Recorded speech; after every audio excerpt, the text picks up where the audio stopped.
तो इस प्रश्न में आपसे पूछ रहे हैं, हाल ही में विश्व का पहला ताड़ के पत्ते का पांडुलिपि संग्रहालय कहाँ पे शुरू हुआ? तो आंसर होगा केरल में। तो अभी केरल की जो कैपिटल है तिरुवनंतपुरम, वहां पे दुनिया का ताड़ के पत्तों का पहला पांडुलिपि संग्रहालय ये खोला गया है। पांडुलिपि का क्या मतलब होता है? पांडुलिपि मतलब एक तरह से हस्तलिखित पत्र, हाथ से लिखा हुआ पत्र जिसे ताड़ के पत्तों पर लिखा गया हो, उसे पांडुलिपि कहते हैं। तो उसी का तो ये संग्रहालय है, जिससे राज्य अब सांस्कृतिक और शैक्षणिक रूप से और अधिक समृद्ध हुआ है। इस संग्रहालय में 187 पांडुलिपियां हैं और ये संग्रहालय भारत की धरती पर यूरोपीय शक्तियों को हराने वाले एशिया के पहले साम्राज्य त्रावणकोर की लोकप्रिय कहानियों का संग्रह है। 41 में त्रावणकोर के राजा की जीत से भारत में डच विस्तार रुक गया था और मार्तंड वर्मा के अनुसार त्रावणकोर यूरोपीय शक्ति की विस्तारवादी सोच को रोकने वाला एशिया का पहला राज्य बन गया था। अच्छा, हम बात करें ताड़ का पत्ता। ताड़ के पत्ते से आपको याद आएगा जो आरबीआई का लोगो है, उसमें एक पेड़ है और एक जानवर है। तो जो पेड़ है वो ताड़ का पेड़ है। अब आप लोग मुझे बताओ कि जो जानवर है वो कौन सा जानवर है? बाकी केरल से आपको याद आएगा, अभी केरल में पहला अंतरराष्ट्रीय समुद्री तट महोत्सव का आयोजन हुआ था और केरल का बीज फार्म ये देश का पहला कार्बन न्यूट्रल फार्म बना है और भारत का पहला ग्राफीन नवाचार केंद्र ये केरल में स्थापित किया जाएगा। भारत का पहला जेंडर पार्क ये आपको मिलेगा केरल में। केरल हाईकोर्ट भारत का पहला पेपरलेस हाईकोर्ट बना है। भारत का पहला पूर्ण पुस्तकालय निर्वाचन क्षेत्र ये बना है धर्मदम, जो कि वहां के मुख्यमंत्री पिनाराई विजयन का निर्वाचन क्षेत्र है। और केरल का कुंभलांगी गांव भारत का पहला सैनिटरी नैपकिन मुक्त गांव बना है। और अगर इसी तरह से मैं आपसे पूछूं कि भारत का पहला ओपन रॉक म्यूजियम संग्रहालय ये कहाँ पे खुला है? तो आंसर होगा हैदराबाद में। और बताओ, भारत का पहला मेरीटाइम म्यूजियम समुद्री संग्रहालय कहाँ पे खुला? गुजरात के लोथल में। फिर बताओ, भारत का पहला लेबर मूवमेंट म्यूजियम ये कहाँ पे खुला है? तो आंसर होगा केरल के अलापुझा में। और भारत का पहला डिजिटल फूड म्यूजियम ये कहाँ पे खुलेगा? तमिलनाडु के तंजावुर में। और प्रधानमंत्री जी ने कहां पर प्रधानमंत्री संग्रहालय का उद्घाटन किया था? नई दिल्ली में।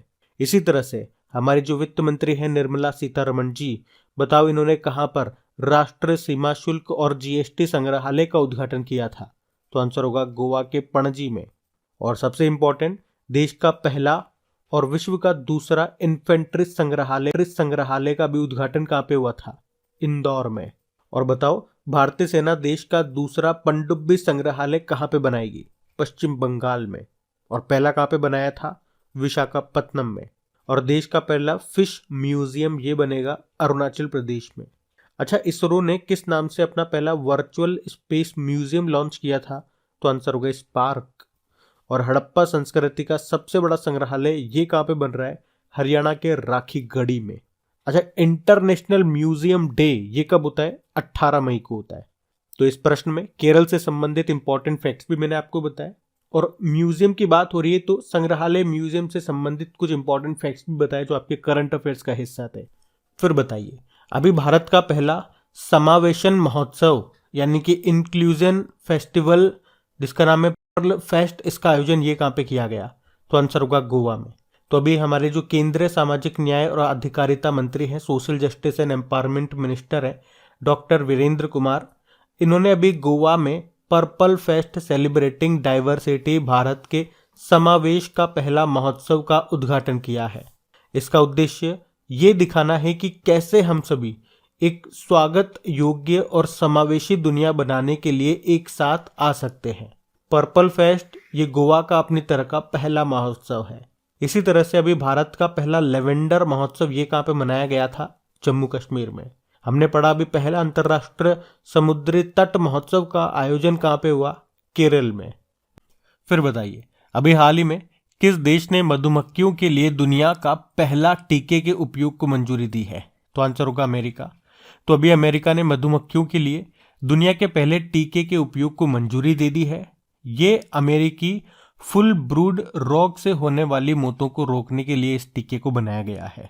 इसका उद्देश्य है बैक्टीरियम पेनिबैसिलस लार्वा के कारण होने वाली अमेरिकी फुल ब्रूड बीमारी से बचाव करना। ये रोग पित्त को कमजोर कर देता है और उसके बाद इन मधुमक्खियों की मृत्यु हो जाती है। तो याद रखना, किस देश ने मधुमक्खियों के लिए दुनिया के पहले टीके के उपयोग को मंजूरी दी है? तो आंसर होगा अमेरिका। आपको याद है अभी चाइना ये न्यूज में था, क्योंकि हाइड्रोजन से चलने वाली एशिया की तो पहली ट्रेन और दुनिया की दूसरी ट्रेन इसने शुरू की है। और क्रोएशिया ये यूरो करेंसी को अपनाने वाला 20वां देश बना है। वैसे अभी विश्व मधुमक्खी दिवस वर्ल्ड बी डे मनाया 20 मई को। अभी केवीआईसी ने भारत की पहली मोबाइल हनी प्रोसेसिंग वैन इसको लॉन्च किया था। चलो बताओ कहाँ पे इसको लॉन्च किया था, ये आपका होमवर्क प्रश्न हो जाता है। और पूछे कि देश का पहला शहद गांव बनेगा मांगर गांव, जो कि महाराष्ट्र में है। हमारे कृषि मंत्री नरेंद्र सिंह तोमर, इन्होंने बताओ कहां पर हनी टेस्टिंग लैब इसका उद्घाटन किया था? तो आंसर होगा नागालैंड में। वैसे मधुमक्खी पालन को क्या कहते हैं हम? तो आंसर होगा एपीकल्चर बोलते हैं। ध्यान रखना ये पॉइंट्स। बढ़ते आगे। चलिए फिर बताइए, अभी हाल ही में किसने कवास सूरत में भारत का पहला ग्रीन हाइड्रोजन ब्लेंडिंग ऑपरेशन शुरू किया? तो आंसर होगा एनटीपीसी ने, नेशनल थर्मल पावर कॉरपोरेशन। तो अभी एनटीपीसी ने कवास सूरत में अपने टाउनशिप में पाइप नेचुरल गैस नेटवर्क में भारत का पहला ग्रीन हाइड्रोजन ब्लेंडिंग ऑपरेशन शुरू किया है। ये परियोजना एनटीपीसी और गुजरात गैस लिमिटेड का संयुक्त प्रयास है। देखो, एनटीपीसी की बात करें, स्थापना होती है 1975 में। नई दिल्ली में मुख्यालय है। इसके अध्यक्ष हैं गुरदीप सिंह। और आपको याद है एनटीपीसी ने भारत का सबसे बड़ा तैरता हुआ सोलर पावर प्रोजेक्ट कहाँ पे शुरू किया था? तेलंगाना में, तेलंगाना के रामगुंडम में, जिसकी कैपेसिटी है 100 मेगावाट की। और अगर मैं आपसे पूछूं कि अभी भारत का पहला शुद्ध हरित हाइड्रोजन प्लांट कहाँ पे शुरू हुआ? तो आंसर होगा असम में। अभी हमने पढ़ा था हाइड्रोजन ट्रेन शुरू करने वाला एशिया का पहला और दुनिया का दूसरा देश कौन सा बना? तो आंसर होगा चाइना, पहला जर्मनी था। उसी तरह से भारत अपनी पहली अपशिष्ट से हाइड्रोजन परियोजना ये कहाँ पे स्थापित करेगा? पुणे में। और अभी भारत का पहला बायोमास आधारित हाइड्रोजन प्लांट ये कहाँ पे स्थापित होगा? मध्य प्रदेश के खंडवा जिले में। और दुनिया का सबसे बड़ा hydrogen fuel cell power plant का उद्घाटन कहाँ पे किया गया था? साउथ कोरिया में। तो ये पॉइंट्स भी याद रखना। फिर बताइए, दुनिया की सबसे लंबी नदी क्रूज जिसका नाम है गंगा विलास, ये वाराणसी और किसके बीच शुरू हुई है? तो आंसर होगा डिब्रूगढ़। तो याद रखना, ये दुनिया का सबसे लंबा रिवर क्रूज है जिसका नाम क्या है? गंगा विलास है। और ये किसके किसके बीच चलेगी? तो उत्तर प्रदेश के वाराणसी और असम के डिब्रूगढ़ के बीच में। और प्रधानमंत्री नरेंद्र मोदी अभी 13 जनवरी 2023 को इसे लॉन्च करेंगे। ये क्रूज विश्व धरोहर स्थलों सहित 50 से अधिक महत्वपूर्ण वास्तुशिल्प स्थलों पर रुकेगा, क्योंकि ये भारत और बांग्लादेश की नदियों के माध्यम से यात्रा करेगा। ये क्रूज 50 दिनों में 3200 किलोमीटर की दूरी तय करेगा। इसकी क्षमता 50 यात्रियों की होगी। और ये क्रूज भारत और बांग्लादेश में 27 नदी प्रणालियों से होकर गुजरेगा। तो इस क्रूज का नाम आपसे पूछा जा सकता है गंगा विलास। और किसके किसके बीच चलेगा? ये वाराणसी और डिब्रूगढ़, ये याद रखना। अब देखो, जैसे ही मैंने वाराणसी बोला, आपको वाराणसी से 2-3 फैक्ट्स याद होने चाहिए जिनका संबंध आपके करंट अफेयर से है। जैसे कि अभी शंघाई कोऑपरेशन ऑर्गेनाइजेशन की पहली कल्चरल एंड टूरिज्म कैपिटल बनी है वाराणसी 2022-23 के लिए। उसके अलावा अभी नवंबर 2022 में प्रधानमंत्री गति शक्ति मल्टी मॉडल जल मार्ग शिखर सम्मेलन का आयोजन ये हुआ वाराणसी में। और अभी दिसंबर 2022 में यूनिवर्सल हेल्थ कवरेज डे 2022 का आयोजन कहाँ पे किया गया? वाराणसी में। और रोपवे सेवाओं को सार्वजनिक रूप से उपयोग करने वाला पहला शहर ये वाराणसी है। अच्छा, अगर आपसे एग्जाम में पूछा जाए राष्ट्रीय जल मार्ग 1 ये किस नदी पे है? गंगा नदी पे है। और ये सबसे बड़ा है। कहां से कहां तक है? तो प्रयागराज से हल्दिया तक। और राष्ट्रीय जलमार्ग 2 ये किस नदी पर है? ब्रह्मपुत्र नदी। ये धुबरी से सदिया तक है असम में। ये भी याद रखना। बढ़ते हैं आगे।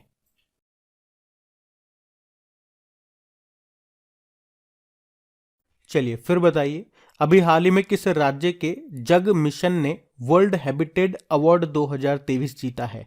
तो आंसर होगा उड़ीसा। तो उड़ीसा सरकार का झुग्गी सुधार और पट्टा सुरक्षा कार्यक्रम जिसका नाम है जग मिशन, जिसने अभी यूनाइटेड नेशन हैबिटेट का वर्ल्ड हैबिटेट पुरस्कार 2023 को जीता है। और ये दूसरी बार है जब इस कार्यक्रम को यूनाइटेड नेशन हैबिटेट का ये वर्ल्ड हैबिटेट पुरस्कार मिल रहा है। पहली बार 2019 में भी मिला था। और क्या है उड़ीसा सरकार की ये जग मिशन योजना, इसे मई 2018 में शुरू किया गया था। तो स्लम निवासियों के लिए उड़ीसा भूमि अधिकार अधिनियम 2017 के आधार पर ये जग मिशन शुरू किया गया था। ये दुनिया की सबसे बड़ी झुग्गी वासियों का भूमि पट्टा सुरक्षा प्रदान करने वाली एक पहल है। इसका मुख्य लक्ष्य क्या है कि उड़ीसा को 2023 तक झुग्गी मुक्त होने वाला भारत का पहला राज्य बनाना। और हैबिटेट से आपको याद आएगा वर्ल्ड हैबिटेट डे, विश्व पर्यावास दिवस, ये अक्टूबर के पहले मंडे को मनाया जाता है, ये याद रखना। चलिए फिर बताइए, अभी हाल ही में किसे 2022-23 के लिए असम के सर्वोच्च नागरिक पुरस्कार के लिए चुना गया है? तो आंसर होगा डॉक्टर तपन सेकिया को।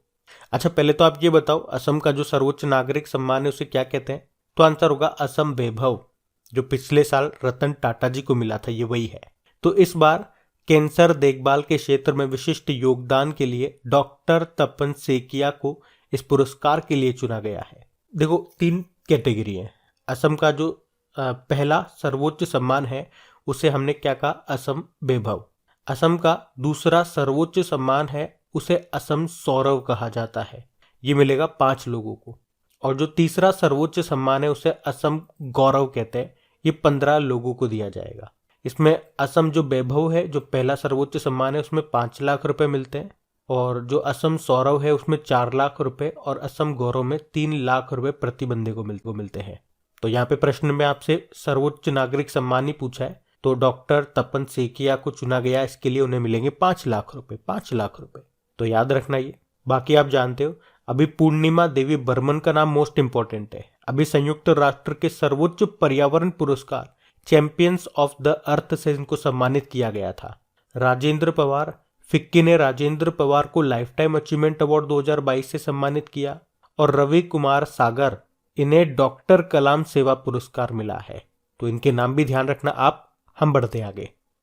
चलिए फिर बताइए, अभी प्राणवायु नामक लघु कथाओं के संग्रह के लिए ओडक्कू झल पुरस्कार 2022 के लिए किसे चुना गया? तो आंसर होगा अंबिका सुथन मंगड़ को। तो लेखक है अंबिका सुथन मंगड़, इनको उनके लघु कथाओं के संग्रह प्राणवायु के लिए ओडक्कू झल पुरस्कार 2022 के लिए चुना गया है। ये पुरस्कार मलयालम में लघु कथाओं के सर्वश्रेष्ठ संग्रह के लिए दिया जा रहा है। ये पुरस्कार महाकवि जी शंकर कुरूप की 45वीं पुण्यतिथि के अवसर पर दिया गया, और साहित्य समीक्षक डॉक्टर एम लीलावती अंबिका सुथक मंगड़ को ये पुरस्कार मिला है। तो इनका नाम याद रखना। बाकी प्रभु चंद्र मिश्रा विज्ञान और अनुसंधान के क्षेत्र में उनकी उत्कृष्टता के लिए अभी अटल सम्मान पुरस्कार से उनको सम्मानित किया गया। बाकी सेथरिकेम संगतम अभी ग्रामीण विकास में उत्कृष्ट योगदान के लिए प्रथम रोहिणी नैयर पुरस्कार से इनको सम्मानित किया गया था। तो ये पॉइंट्स भी याद रखना। बढ़ते आगे।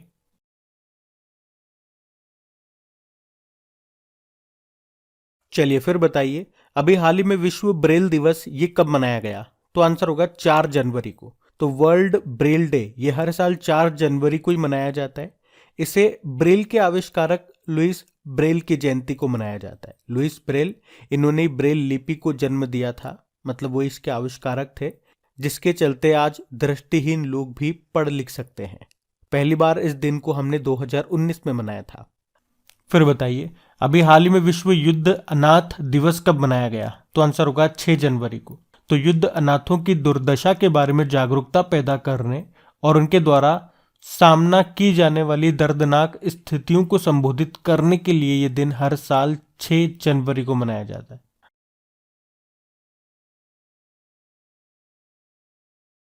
फिर बताइए, अभी हाल ही में नासा के अपोलो 7 मिशन के अंतिम जीवित अंतरिक्ष यात्री का भी निधन हो गया। उनका नाम क्या है? तो आंसर होगा वॉल्टर कनिंघम। वॉल्टर कनिंघम ये नासा के अपोलो मिशन के पहले सफल मानवयुक्त अंतरिक्ष अभियान के चालक दल के अंतिम जीवित अंतरिक्ष यात्री थे, जिनका अभी 90 वर्ष की उम्र में निधन हो गया। अपोलो 7 ये अपोलो अंतरिक्ष यान की पहली चालक दल की उड़ान थी, जिसे 1968 में भेजा गया था, और अपोलो मिशन के जरिए ही अंतरिक्ष यात्रियों को आगे चलकर चंद्रमा की सतह पर उतरना संभव हो सका। अच्छा, निधन से कुछ संबंधित इंपॉर्टेंट प्रश्न आपको रिवाइज करवाते हैं। जैसे कि आपसे पूछा जाए कि अनाथ बच्चों की मां के नाम से मशहूर थी सिंधु ताई सपकाल, इनका निधन हो गया। और स्वतंत्र भारत के पहले मतदाता कौन थे जिनका निधन हो गया? श्याम शरण नेगी। अभी देश के स्टील मैन के नाम से मशहूर थे जमशेद जे ईरानी, इनका निधन हो गया। दुनिया के सबसे गंदे आदमी थे अमो हाजी, इनका निधन हो गया, वे ईरान से थे। भारतीय इंटरनेट के जनक का निधन हो गया, उनका नाम है BK Singhal. National Commission for Women यानी कि राष्ट्रीय महिला आयोग की पहली अध्यक्ष थी जयंती पटनायक, उनका निधन हो गया। पौंड मैन के नाम से मशहूर थे कलमाने कामेगौड़ा, ये कर्नाटक से थे, इनका निधन हो गया। भारत की पहली महिला कार्डियोलॉजिस्ट कौन थी? डॉक्टर एस पद्मावती, इनका निधन हो गया। भारत की पहली महिला मनोचिकित्सक का भी निधन हो गया, उनका नाम क्या था? शारदा मेनन। और 1 रुपए के डॉक्टर के नाम से कौन मशहूर थे जिनका निधन हो गया? तो सुशोभन बंदोपाध्याय, ये पश्चिम बंगाल से थे। बाकी ओरल रिहाइड्रेशन थेरेपी के जनक कहे जाते थे दिलीप महलानाबिस, इनका भी निधन हो गया। कन्नड़ के कबीर के नाम से कौन फेमस थे? इब्राहिम सुतार, इनका भी निधन हो गया। याद रखना 2022 में पद्मश्री के लिए चुना गया था एक बंगाली गायिका को, लेकिन उन्होंने लेने से मना कर दिया और उनका निधन हो गया। उनका नाम पूछा जा सकता है, संध्या मुखर्जी नाम था। और फाइबर ऑप्टिक्स के जनक कौन थे? नरिंदर सिंह कपानी, उनका निधन हो गया। भारतीय सार्वजनिक उपक्रमों के जनक इंडियन पब्लिक सेक्टर यूनिट्स के फादर कहे जाते थे डॉक्टर वी कृष्णमूर्ति, उनका निधन हो गया। संतूर वादक थे भजन सोपारी, उनका भी निधन हो गया, सूफियाना घराने से ताल्लुक रखते थे। इसी तरह से याद रखना पंडित बिरजू महाराज कत्थक से संबंधित थे, लखनऊ घराने से, उनका भी निधन हो गया। और एक और संतूर वादक थे पंडित शिव कुमार शर्मा, उनका भी निधन हो गया। तो ये निधन यानी कि ऑबिचुरी से रिलेटेड कुछ इंपॉर्टेंट प्रश्न थे, इनको ध्यान रखना। बढ़ते आगे। फिर बताइए, अभी जनवरी 2023 में सुमित्रा सेन का निधन हो गया। उन्हें किस वर्ष पश्चिम बंगाल सरकार के द्वारा संगीत महासम्मान पुरस्कार से सम्मानित किया गया? तो आंसर होगा 2012 में। तो अभी जनवरी 2022 में रविंद्र संगीत की प्रख्यात प्रतिपादक थी सुमित्रा सेन, जिनका भी निधन हो गया। 2012 में पश्चिम बंगाल सरकार के द्वारा संगीत महासम्मान पुरस्कार से उनको सम्मानित किया गया था। अभी आपने पढ़ा था टाटा सन्स के पूर्व निदेशक आर.के. कृष्ण कुमार का भी निधन हो गया था। और ब्राजील के महान फुटबॉलर पेले का भी अभी निधन हो गया। ये नाम भी ध्यान में रखना। आप पढ़ते आगे।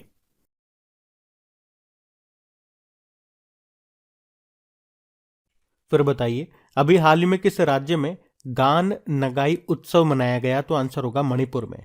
तो ये गान नगाई उत्सव ये मणिपुर में एक प्रमुख कार्यक्रम है जिसे जेलिया रोंग समुदाय के द्वारा हर साल फसल के मौसम के बाद मनाया जाता है। इसमें समुदाय अच्छी फसल के लिए अपना आभार व्यक्त करने और आने वाले समृद्ध वर्ष के लिए प्रार्थना करने के लिए एक साथ इकट्ठे होते हैं। ये उत्सव आमतौर पर दिसंबर या जनवरी में पूरे 5 दिनों तक मनाया जाता है। क्या नाम है? गान नगाई उत्सव। पूछेंगे कहाँ पे मनाया जाता है? तो आंसर होगा मणिपुर में। तो इस प्रश्न में आपसे पूछ रहे हैं अभी जनवरी 2023 में आयोजित कोलकाता पुस्तक मेले का थीम देश कौन सा है? तो आंसर होगा स्पेन। तो इंटरनेशनल कोलकाता बुक फेयर जिसका आयोजन 31 जनवरी से 12 फरवरी 2023 तक किया जाएगा। कहां पर? कोलकाता के पास साल्ट लेक में स्थित सेंट्रल पार्क मेल ग्राउंड में, जिसे बोई मेला प्रांगण नाम दिया गया, वहां पर इसका आयोजन होगा। ये इसका 46 नंबर का संस्करण है और स्पेन इस बार थीम देश है, ये आपको याद रखना है। और पहली बार बंगाल की दुर्लभ पुंथियों यानी कि पुरानी हस्तलिखित पांडुलिपियों का भी यहाँ पे प्रदर्शन किया जा रहा है। अच्छा, इसी तरह से आपको याद होगा अभी 2022 में अंतरराष्ट्रीय सूरजकुंड हस्तशिल्प मेले का आयोजन हुआ था, जो कि इसका 35वां संस्करण था फरीदाबाद हरियाणा में। उसमें भागीदार देश था उज्बेकिस्तान और थीम स्टेट था जम्मू कश्मीर। स्पेन की कैपिटल होती है मैड्रिड, प्रधानमंत्री हैं पेड्रो सांचेज। और अभी आपको याद भी होगा स्पेन ने एक नया ट्रांसजेंडर कानून भी पारित किया था। उसमें क्या था कि 16 साल के ऊपर का कोई भी व्यक्ति अपना लिंग बदल सकता है। अभी फीफा अंडर 17 वर्ल्ड कप का आयोजन हुआ था 2022 में, भारत में हुआ था, जिसको स्पेन ने जीता था कोलंबिया को हराकर। और इसी तरह से अभी जो नवंबर में 53वां international film festival of India का आयोजन हुआ था गोवा में, वहां पे सत्यजीत रे लाइफ टाइम अचीवमेंट अवार्ड ये किसे मिला था? एक स्पेनिश डायरेक्टर थे कार्लोस सोरा को। अभी 2022 में नाटो समिट की बैठक कहाँ पे हुई थी? मैड्रिड स्पेन में हुई थी। तो ये भी सारे पॉइंट्स याद रखना आप। बढ़ते आगे।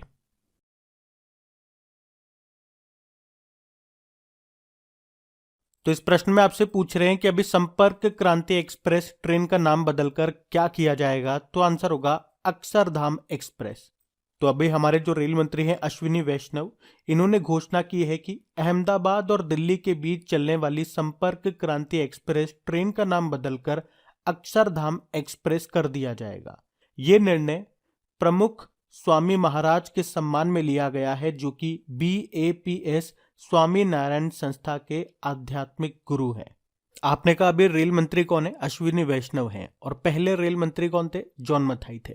एक प्रश्न का उत्तर आप लोग दो, अभी आपके रेलवे बोर्ड के नए चेयरमैन और CEO कौन बन गए हैं?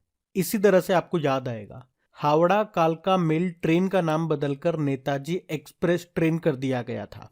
और अगर पूछे मध्य प्रदेश के भोपाल मेट्रो का नाम भोज मेट्रो कर दिया गया था। मध्य प्रदेश में पाताल पानी रेलवे स्टेशन का नाम बदलकर तात्या मामा रेलवे स्टेशन कर दिया गया। और मध्य प्रदेश के हबीबगंज रेलवे स्टेशन का नाम बदलकर रानी कमलापति के नाम पे कर दिया गया था। और गुजरात का जो केवड़िया रेलवे स्टेशन है उसका नाम बदलकर एकता नगर रेलवे स्टेशन किया गया। राजस्थान में मियाँ का बाड़ा रेलवे स्टेशन का नाम बदलकर महेश नगर हॉल्ट किया गया। और मंडुआडीह रेलवे स्टेशन का नाम बदलकर बनारस रेलवे स्टेशन किया गया।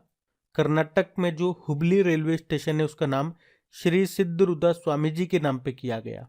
और आपको याद होगा बे राजपथ का नाम बदलकर कर्तव्य पथ किया गया है। चंडीगढ़ एयरपोर्ट का नाम भगत सिंह के नाम पे किया गया। और हरियाणा के हिसार एयरपोर्ट का नाम महाराजा अग्रसेन के नाम पे रखा गया। उसी तरह से कर्नाटक का जो शिवमोग्गा हवाई अड्डा है उसका नाम बदलकर वहां के पूर्व मुख्यमंत्री BS येदियुरप्पा के नाम पे रखा गया। अभी तुर्की देश का नाम बदलकर तुर्की ये कर दिया गया। तो ये सारे पॉइंट्स भी आप ध्यान रखना। बढ़ते आगे। और हाँ गाइस, जो हमारी मैराथन वाली क्लास आने वाली थी वो आ चुकी है, कल शाम को अपलोड कर दी गई। अगर आपने वो अभी तक नहीं देखी तो उसे जरूर देखिए, क्योंकि वो वीडियो बहुत ज्यादा जरूरी है। क्योंकि डेली करंट अफेयर्स आप लोग देखते होंगे, वीकली मंथली वाला जो भी देखते होंगे, तो ये मैराथन वाली क्लास बहुत ज्यादा जरूरी है। इनका पूरा समराइज करके उसमें दिया गया है। एग्जाम टाइम पे आप डेली पढ़ने नहीं बैठोगे, एग्जाम टाइम पे क्विक रिवीजन चाहिए जो ये वाली क्लास देगी।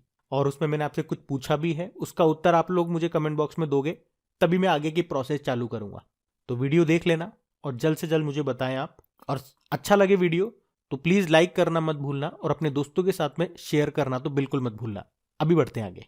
फिर बताइए, अभी हाल ही में किस राज्य सरकार ने मुख्यमंत्री आवासीय भूमि अधिकार योजना को शुरू किया? तो आंसर होगा मध्य प्रदेश। और इसे कहां से शुरू किया गया ये पूछेंगे तो मध्य प्रदेश में टीकमगढ़ जिले के बखपुरा पंचायत से इस मुख्यमंत्री आवासीय भूमि अधिकार योजना को शुरू किया गया है। इस योजना में हुआ क्या? तो वहां के जो मुख्यमंत्री हैं शिवराज सिंह चौहान, इन्होंने चयनित लोगों को आवासीय भूमि के निशुल्क पट्टे बांटे और हर लाभार्थी परिवार को प्रधानमंत्री आवास योजना सहित विभिन्न योजनाओं के तहत आवास निर्माण के लिए लगभग 600 वर्ग फीट का भूखंड दिया जाएगा। अच्छा, अगर मैं आपसे पूछूं कि प्रधानमंत्री आवास योजना इसको कब शुरू किया गया था, तो आंसर होगा 2015 में, जिसका उद्देश्य है 2022 तक सभी के लिए आवास। और फिर इसी में 2016 में ग्रामीणों की आवास योजना भी शुरू हुई थी, यानी कि प्रधानमंत्री आवास योजना ग्रामीण। और उसका भी लक्ष्य क्या था? 2022 तक सभी ग्रामीणों के लिए आवास। लेकिन फिर बाद में इसे बढ़ा करके मार्च 2024 तक कर दिया गया था। फिर बताइए, अभी हाल ही में संविधान पार्क ये कहां पे स्थापित किया गया? तो आंसर होगा राजस्थान में। तो अभी हमारी राष्ट्रपति हैं द्रौपदी मुर्मू, जो कि भारत की पहली आदिवासी और दूसरी महिला राष्ट्रपति है। और अभी उन्होंने 3 जनवरी 2023 को राजभवन जयपुर में संविधान पार्क, मयूर स्तंभ, राष्ट्रीय ध्वज स्तंभ, महात्मा गांधी और महाराणा प्रताप जी की प्रतिमाओं का उद्घाटन किया। कहाँ पे? याद रखना, राजस्थान में। अच्छा, संविधान से एक बुक आपको याद आएगी जिसका भी 2022 में प्रधानमंत्री जी ने रिलीज किया था, उसका नाम है भारतीय संविधान अनकही कहानियां। उस बुक को किसने लिखा? राम बहादुर रॉय ने। और आप जानते हो संविधान दिवस हम कब मनाते हैं? 26 नवंबर को। अच्छा, कुछ प्रश्न मैं आपसे पूछता हूं, करंट अफेयर से संबंधित है, उत्तर देने की कोशिश करना। बताओ, भारत का पहला जियोलॉजिकल पार्क कहां पे बनेगा? मध्य प्रदेश के जबलपुर में। देश का पहला आर्टिफिशियल इंटेलिजेंस और रोबोटिक्स टेक्नोलॉजी पार्क, जिसे कहेंगे आर्ट पार्क, ये कहाँ पे लॉन्च किया गया? बंगलुरु में। भारत का पहला पूरी तरह से महिला औद्योगिक पार्क, ये कहाँ पे स्थित हुआ? तो आंसर होगा हैदराबाद में। और भारत का पहला ई वेस्ट इको पार्क कहाँ पे बनेगा? दिल्ली में। भारत का पहला जेंडर पार्क कहाँ पर है? केरल के कोझिकोड में। और रिलायंस इंडस्ट्रीज लिमिटेड, याद रखना, देश का पहला मल्टी मॉडल लॉजिस्टिक पार्क कहाँ पे बनाएगा? तो आंसर होगा चेन्नई में। तो ये सारे इंपॉर्टेंट पार्क अभी न्यूज में थे, इनको ध्यान रखना। हम बढ़ते आगे। फिर बताइए, अभी किस देश ने 1 जनवरी 2023 को अगले 6 महीने के लिए यूरोपियन यूनियन परिषद की अध्यक्षता संभाली है? तो आंसर होगा स्वीडन। तो याद रखना, स्वीडन ने 1 जनवरी 2023 से अगले 6 महीनों के लिए यूरोपीय संघ की अध्यक्षता संभाली है। और वैसे मैं आपको बता दूं कि 1995 में यूरोपीय संघ में शामिल होने के बाद से स्वीडन ने एक तो 2001 और एक 2009 में अध्यक्ष पद संभाला था। स्वीडन, इसकी कैपिटल होती है स्टॉकहोम, करेंसी है स्वीडिश क्रोना, और प्रधानमंत्री हैं उल्फ क्रिस्टरसन। और क्रोएशिया आपको जरूर याद आएगा। ये यूरोपियन यूनियन में शामिल होने वाला तो 27वां देश है, जो कि 2013 में ये शामिल हो गया था, लेकिन यूरो करेंसी को अपनाने वाला अभी ये 20वां देश बना है, ये आप जरूर याद रखना। बाकी यूरोपियन यूनियन 27 मेंबर देश हैं। हेडक्वार्टर इसका मिलेगा आपको ब्रुसेल, बेल्जियम में। और अभी आपको याद होगा यूरोपीय संघ के संसद की अध्यक्ष कौन बनी थी? रॉबर्टा मेट्सोला बनी थी। नया अपॉइंटमेंट है तो इनका नाम याद रखना, और ये माल्टा देश से हैं। ध्यान रखना। हम बढ़ते हैं आगे। चलिए फिर बताइए, अभी हाल ही में चुनाव आयोग ने किसे बिहार का स्टेट आइकॉन बनाया? तो आंसर होगा मैथिली ठाकुर को। तो अभी भारत के निर्वाचन आयोग ने बिहार की लोक गायिका मैथिली ठाकुर को अपना स्टेट आइकॉन बनाया है। मैथिली ठाकुर ये 2024 लोकसभा चुनाव से पहले मतदाताओं के बीच जागरूकता अभियान चलाएंगी। और ये पहली बार नहीं है, इससे पहले भी चुनाव आयोग ने 2019 में मैथिली ठाकुर को उनके 2 भाइयों के साथ मधुबनी का ब्रांड एम्बेसडर बनाया था। बाकी प्राजक्ता कोहली अभी भारत की पहली संयुक्त राष्ट्र विकास कार्यक्रम यूनाइटेड नेशन डेवलपमेंट प्रोग्राम की युवा जलवायु चैंपियन ये बनी थी। और उत्तराखंड की पहली महिला विधानसभा अध्यक्ष बनी थी ऋतु खंडूरी। और गुजरात विधानसभा की पहली महिला विधानसभा अध्यक्ष कौन बनी थी? नीमाबेन आचार्य बनी थी। बाकी देखो, अगर चुनाव आयोग की बात करते हैं तो स्थापना होती है 25 जनवरी 1950 को। और यही कारण है कि 25 जनवरी को हम नेशनल वोटर्स डे के रूप में मनाते हैं। वैसे 25 जनवरी को नेशनल टूरिज्म डे भी होता है। और वर्तमान में हमारे चीफ इलेक्शन कमिश्नर कौन है? राजीव कुमार है, 25वें नंबर के। अभी आपने पढ़ा था इलेक्शन कमीशन इंडिया ने गरुड़ एप्लीकेशन को लॉन्च किया था। और इन्होंने किसे अपना नेशनल आइकॉन बनाया? अगर ये पूछेंगे तो पंकज त्रिपाठी को। और आपको बताया दुनिया का सबसे ऊंचा मतदान केंद्र हिमाचल प्रदेश में है, हिमाचल प्रदेश के टशीगंग में। और अभी चुनाव आयोग ने त्रिपुरा में 90% से अधिक मतदान करने के लिए मिशन 929 को लॉन्च किया था। चलो एक प्रश्न आपके लिए छोड़ रहा हूं, भारत के पहले मुख्य चुनाव आयुक्त कौन थे? ये बताइए। हम बढ़ते आगे। चलिए फिर बताइए, अभी जनवरी 2023 में राष्ट्रपति द्रौपदी मुर्मू ने किस राज्य में 18वें राष्ट्रीय स्काउट और गाइड जम्बूरी का उद्घाटन किया? तो आंसर होगा राजस्थान। तो अभी राष्ट्रपति द्रौपदी मुर्मू ने अभी 4 जनवरी 2023 को राजस्थान के पाली जिले के रोहट में जम्बूरी का उद्घाटन किया। और राजस्थान ने 67 साल के बाद जम्बूरी की मेजबानी की है। इसमें देश भर के 35,000 से ज्यादा स्काउट और गाइड ने पार्टिसिपेट लिया। और निम्बली गांव में 220 हेक्टेयर क्षेत्र में सभी सुविधाओं के साथ एक स्मार्ट जम्बूरी गांव स्थापित किया गया और कार्यक्रम स्थल पर 3500 टेंट लगाए गए। चलिए फिर बताइए, अभी हाल ही में ह्यूमन एनाटॉमी नाम की बुक को किसने लिखा है? तो आंसर होगा डॉक्टर A.K. द्विवेदी ने। और ये मेरे ख्याल से इस साल की 2023 की पहली बुक पढ़ रहे हैं हम। तो अभी मध्य प्रदेश के जो गवर्नर हैं कौन? मंगूभाई छगनभाई पटेल। इन्होंने हिंदी मानव शरीर रचना विज्ञान में एक चिकित्सा पुस्तक है ह्यूमन एनाटॉमी, इस बुक को लॉन्च किया है। किसने लिखा है इस बुक को? तो डॉक्टर A.K. द्विवेदी ने। ये बुक चिकित्सा शिक्षा से संबंधित सभी पाठ्यक्रमों के मेडिकल छात्रों के लिए एक बहुत ही उपयोगी पुस्तक है। बाकी मानसिक गुलाटी अभी मिरेकल ऑफ फेस योगा नाम की बुक लिखा। साहिल सेठ अ कन्फ्यूज्ड माइंड स्टोरी नाम की बुक लिखी, और Subedar Major Yadav the hero of Tiger Hill नाम की इन्होंने बुक लिखी है। फिर बताइए, अभी हाल ही में बंधन बैंक ने कौन सा अभियान शुरू किया? तो आंसर होगा जहां बंधन वहां ट्रस्ट। तो अभी बंधन बैंक ने जहां बंधन वहां ट्रस्ट अभियान को शुरू किया है। ये एक मार्केटिंग अभियान है जिसमें कंपनी ने विश्वास पर जोर दिया है। अच्छा, आपको बताया ना बंधन बैंक के ब्रांड एम्बेसडर अभी कौन बने थे? सौरव गांगुली बने थे। बंधन बैंक की स्थापना होती है 2015 में, हेडक्वार्टर है कोलकाता में। टैगलाइन इसकी होती है आपका भला सबकी भलाई, और इसके एमडी सीईओ कौन है? चंद्रशेखर घोष हैं। तो ध्यान रखना ये पॉइंट्स। बढ़ते आगे।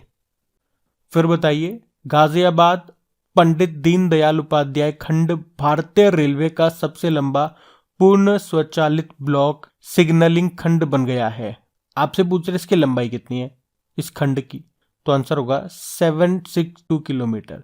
तो पहले तो ये ध्यान रखना कि गाजियाबाद पंडित दीनदयाल उपाध्याय जो खंड है ये भारतीय रेलवे का सबसे लंबा पूर्ण स्वचालित ब्लॉक सिग्नलिंग खंड बन गया है। इसकी लंबाई 762 किलोमीटर है। तो याद रखना कि ये भारतीय रेलवे का सबसे लंबा स्वचालित ब्लॉक सिग्नलिंग खंड है। बाकी आप जानते हो जर्मनी ने दुनिया की पहली सेल्फ ड्राइविंग ट्रेन लॉन्च की थी, और अभी चाइना ने हाइड्रोजन से चलने वाली एशिया की तो पहली और दुनिया की दूसरी ट्रेन लॉन्च की थी, और पहली लॉन्च की थी जर्मनी ने। रेल मंत्री अश्विनी वैष्णव है, पहले रेल मंत्री थे जॉन मथाई। अभी रेलवे बोर्ड के नए चेयरमैन और सीईओ बन गए हैं अनिल कुमार लाहोटी। बाकी आप जानते हो जो आपकी पहली वंदे भारत ट्रेन है ये कहाँ से कहाँ चली है? दिल्ली से वाराणसी। और वैसे भारत की पहली ट्रेन ये कब और कहाँ से कहाँ चली थी? ये 1853 में मुंबई से ठाणे चली थी। किन के समय? डलहौजी के समय। इसीलिए उनको इंडिया में फादर ऑफ रेलवे कहा जाता है। रेल यूनिवर्सिटी है वडोदरा में जिसका नाम गति शक्ति यूनिवर्सिटी कर दिया। इसके चांसलर बने थे अश्विनी वैष्णव। भारत की पहली अंडर वाटर मेट्रो ये कोलकाता मेट्रो होगी जो कि हुगली नदी के नीचे चलेगी।